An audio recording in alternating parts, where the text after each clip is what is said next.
Saya Hati Suradi Putri dengan NIM 14225-1240. Pada bagian ini saya akan membahas tentang the value of teams atau nilai penting dari suatu organisasi atau sebuah organisasi. Nah, tim sendiri itu merupakan sekelompok individu yang bekerja untuk mencapai suatu tujuan bersama. Saat ini di banyak organisasi yang lebih memilih menggunakan tim dibandingkan bekerja secara individual karena tim sendiri mampu menghasilkan kinerja yang lebih efektif dan efisien. Ada beberapa nilai atau manfaat utama dari tim. Yang pertama itu ada meningkatkan produktivitas. Ketika tugas dibagi menjadi suatu sesuai dengan kemampuan masing-masing anggota, pekerjaan dapat diselesaikan lebih cepat dan dihasilkan menjadi lebih baik dibandingkan dikerjakan oleh satu orang saja. Dan yang kedua, ada tim mampu menghasilkan keputusan yang lebih berkualitas.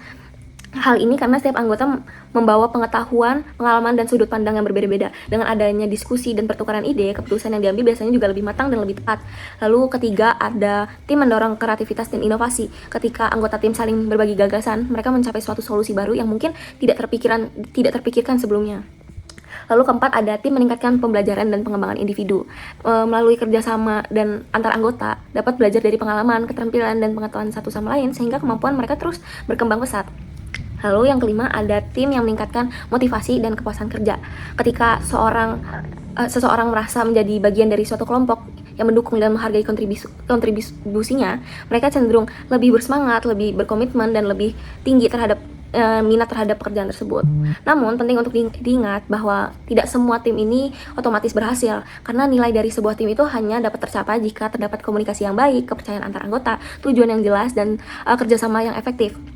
Sebagai kesimpulannya, jadi tim memiliki peran yang penting dalam suatu organisasi karena dapat meningkatkan produktivitas dan kualitas keputusan, serta juga kreativitas pembelajaran, motivasi kerja. Oleh karena itu, kemampuan untuk bekerja dalam suatu tim menjadi salah satu keterampilan yang dibutuhkan oleh dunia kerja pada saat ini. Perkenalkan, nama saya Jeremy Wilantoro dengan NIM 14225-1234. Dan kali ini saya akan menjelaskan materi mengenai the personal dilemma of teamwork. Jadi the personal dilemma of teamwork ini adalah kondisi ketika anggota tim harus menyeimbangkan kepentingan pribadi dengan kepentingan timnya. Dalam kerja tim, setiap individu diharapkan berkontribusi untuk mencapai tujuan bersama, tetapi terkadang ada kecenderungan untuk mementingkan keuntungan pribadi. Beberapa dilema yang muncul, adanya kontribusi versus free riding. Ada anggota yang bekerja keras sementara yang lain bergantung pada usaha rekan tim. Lalu yang kedua, adanya kepentingan pribadi versus tujuan tim, yaitu individu mungkin memiliki target atau prioritas yang berbeda dengan tim. Dan yang ketiga, adanya persaingan versus kerjasama, yaitu anggota tim harus bekerja sama meskipun terkadang ada persaingan untuk promosi, penghargaan, atau pengakuan. Cara mengatasi dilema ini ada 4. Yang pertama, menetapkan tujuan tim yang jelas.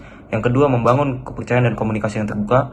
Yang ketiga, memberikan penghargaan berdasarkan kontribusi individu dan tim. Dan yang keempat, menumbuhkan rasa tanggung jawab bersama. Kemudian ada model of team effectiveness, yaitu menjelaskan faktor-faktor yang menentukan apakah suatu tim dapat bekerja secara efektif dan mencapai kinerja tinggi. Komponen utama model ini meliputi yang pertama, tim desain, yaitu ukuran tim yang tepat, keberagaman keterampilan dan pengetahuan anggota, serta tujuan dan peran yang jelas. Dan yang kedua, adanya tim proses, yaitu membutuhkan komunikasi yang efektif, koordinasi dan kolaborasi yang baik, penyelesaian konflik secara konstruktif, dan juga pengambilan keputusan yang tepat. Dan yang ketiga, adanya tim environment atau lingkungan tim, yaitu dukungan dari organisasi dan pemimpin, ketersediaan sumber daya yang memadai, budaya kerja yang mendukung kerjasama.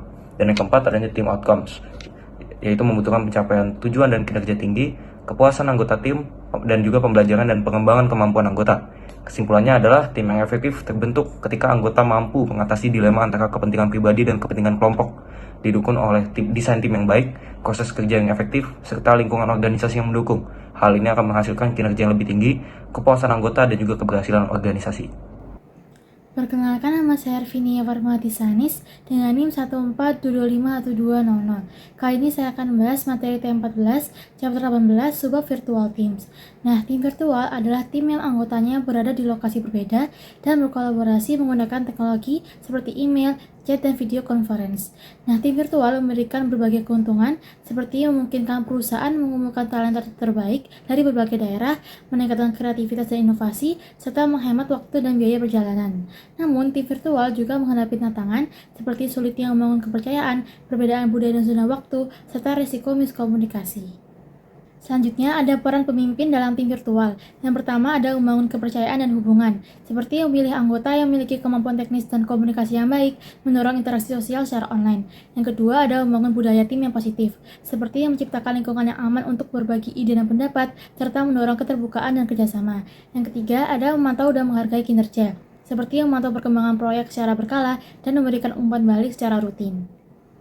Nah, keberhasilan tim virtual sangat bergantung pada komunikasi yang efektif, kepercayaan antar anggota, tujuan yang jelas, dan dukungan teknologi yang memadai. Contohnya, ada Nokia berhasil mengelola tim virtual yang terdiri dari anggota dari berbagai negara karena adanya kepercayaan, komunikasi yang baik, dan partisipasi anggota yang sukarela.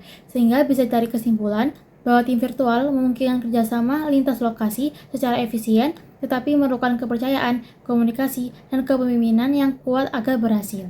Selanjutnya, saya Cabdullah Ficesa dengan NIM 142251207 akan menjelaskan mengenai tim karakteristik atau karakteristik tim. Menurut Duff, karakteristik tim ini merupakan faktor penting yang memengaruhi efektivitas sebuah tim. Terdapat 3 karakteristik utama yang perlu diperhatikan, yaitu size, diversity, dan juga member roles. Karakteristik yang pertama adalah size atau ukuran tim. Tim yang terlalu besar dapat menimbulkan masalah koordinasi dan menurunkan partisipasi anggota.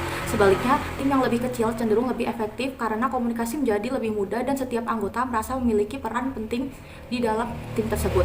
Dan menjelaskan bahwa banyak penelitian yang menunjukkan tim kecil ini umumnya memiliki kinerja yang lebih baik dibandingkan tim yang terlalu besar. Karakteristik yang kedua adalah diversity atau keberagaman anggota tim. Keberagaman dalam keterampilan, pengalaman, latar belakang maupun cara berpikir dapat menghasilkan ide yang lebih kreatif dan juga inovatif. Selain itu, keberagaman juga membantu tim mengambil keputusan yang lebih baik karena mempertimbangkan berbagai sudut pandang. Karakteristik yang terakhir adalah member roles atau peran anggota tim. Setiap anggota memiliki peran yang berbeda-beda sesuai dengan kemampuan dan juga tanggung jawabnya. Pembagian peran yang jelas membantu tim bekerja lebih terorganisir dan juga mengurangi konflik serta meningkatkan efektivitas dalam mencapai tujuan bersama. Jadi dapat disimpulkan bahwa tim yang efektif ini bukan hanya terdiri dari orang-orang yang kompeten saja, tetapi juga memiliki ukuran yang tepat, keberagaman yang mendukung kreativitas, serta pembagian peran yang jelas. Kali ini saya akan menjelaskan tentang tim proses. Tim proses adalah cara anggota tim berinteraksi, bekerja sama, dan menyelesaikan tugas untuk mencapai tujuan bersama. Sebuah tim yang efektif tidak terbentuk secara instan, tetapi melalui beberapa tahapan perkembangan yang membantu anggota memahami peran dan tanggung jawab masing-masing.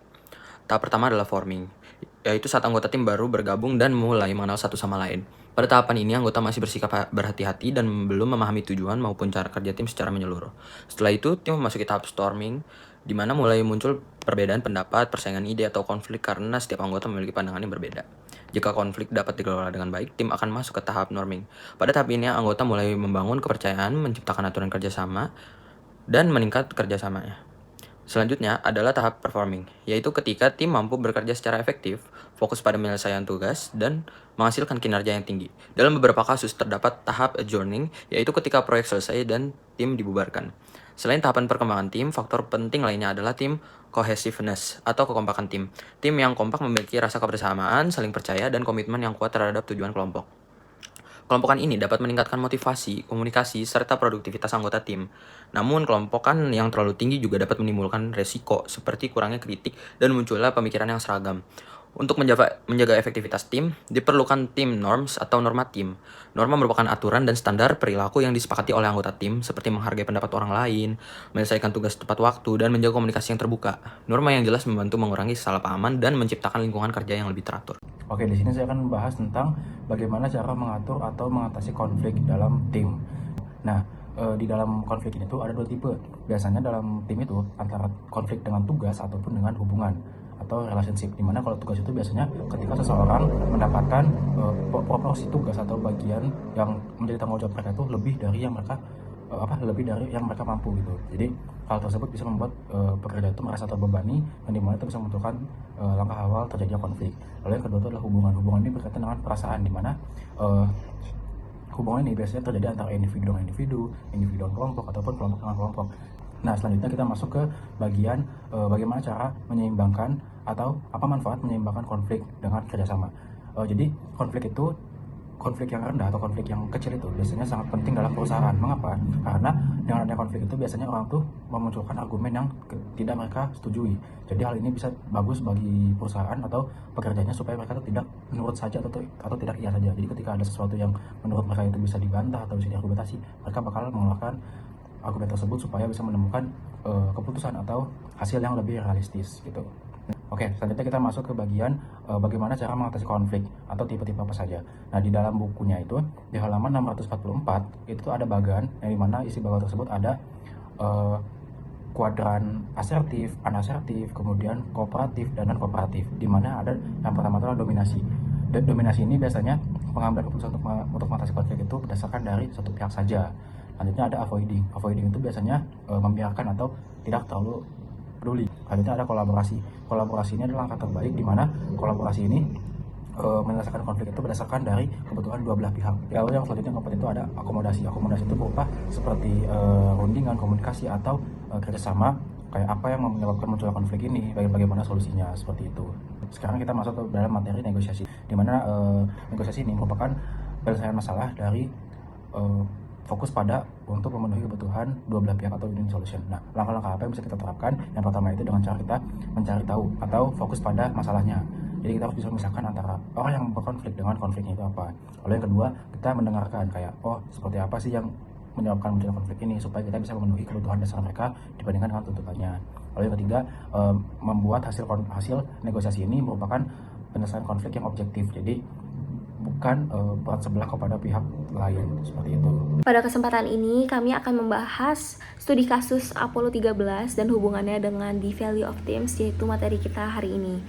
Apollo 13 adalah misi luar angkasa NASA yang diluncurkan pada tahun 1970.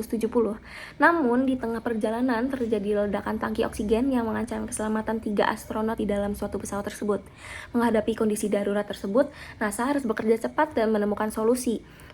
Berkat kerjasama antar astronot dan tim Mission Control, para kru akhirnya berhasil kembali ke bumi dengan selamat meskipun misi ke bulan itu gagal.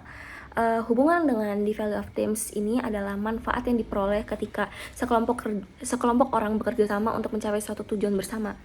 Kerja tim dapat meningkatkan kemampuan memecahkan masalah dan menghasilkan ide yang lebih baik, serta mampu membantu menghadapi situasi yang kompleks.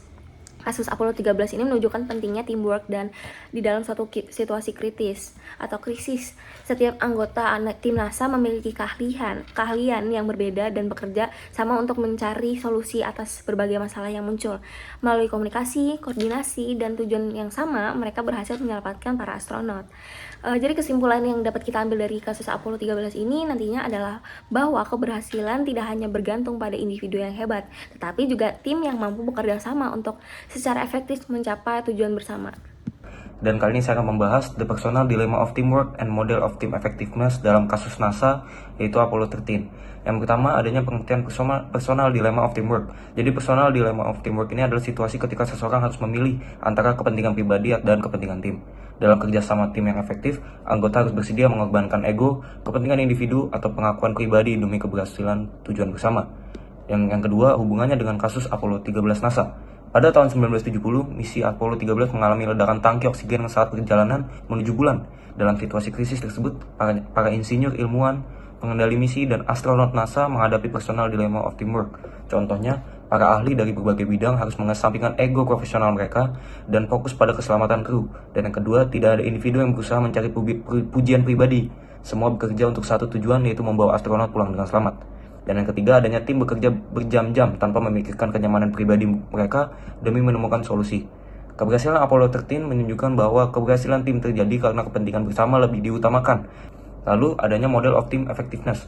Model ini menjelaskan bahwa efektivitas tim dipengaruhi oleh 3 komponen utama, yaitu pada NASA, adanya tim berisi para ahli teknik, ilmuwan, dan pengendali misi yang sangat kompeten, struktur organisasi dan pembagian tugas yang jelas, teknologi dan fasilitas pendukung yang memadai, dan juga tujuan utama yang sama, yaitu menyelamatkan kru Apollo 13. Lalu yang ada proses, yaitu cara tim bekerja untuk mencapai tujuan.